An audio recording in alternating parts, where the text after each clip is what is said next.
ఋషికొండలో కట్టినటువంటి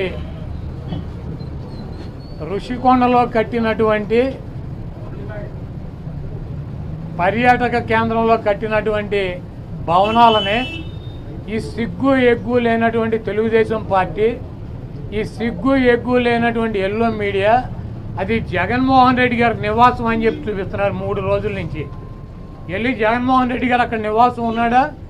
ముఖ్యమంత్రి అయిన తర్వాత 5 సంవత్సరాలు ఈ తాడేపల్లిలో ఉన్నటువంటి ఇల్లు క్యాంప్ ఆఫీస్ ఇక్కడి నుంచే నడిపాడు ఆయన కార్యాలయాన్ని కానీ ఇంటిని కానీ. జగన్మోహన్ రెడ్డి గారి రక్తంలో లేదు. ప్రభుత్వం కట్టించినటువంటి ఇళ్లలో ఉండటం కానీ, ప్రభుత్వం కట్టించినటువంటి గెస్ట్ హౌస్లో ఉండేటువంటి కర్మ జగన్మోహన్ రెడ్డి గారికి పట్టల. జగన్మోహన్ రెడ్డి గారు వైజాగ్లో సొంత ఇల్లు కట్టుకున్నాక అక్కడ షిఫ్ట్ అవుతాడు.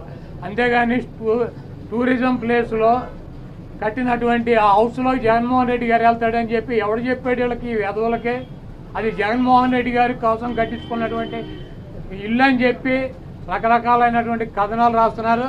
అది ఒక అంతర్జాతీయ రాజధానిగా తీర్చిదిద్దాలన్నదే వైఎస్ఆర్ కాంగ్రెస్ పార్టీ లక్ష్యం. దాన్ని రాజధాని చేయాలన్నదే ఆ రోజు నిర్ణయించుకున్నాం. కాబట్టి అక్కడ ఇంటర్నేషనల్ సెమినార్లు జరుగుతున్నాయి.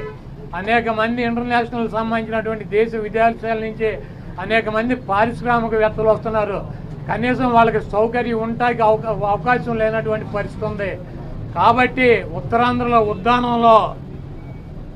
ఉద్దానంలో దాదాపు 700 కోట్ల రూపాయలు పెట్టి హాస్పిటల్ కట్టించారు కిడ్నీ పేషెంట్ల కోసం అని చెప్పి. అదేవిధంగా విజయనగరం కావచ్చు లేదా పార్వతీపురం కావచ్చు, ఉత్తరాంధ్రలోనే 650 కోట్ల రూపాయలు పెట్టి ఒక్కొక్క మెడికల్ కాలేజీ కట్టించారు.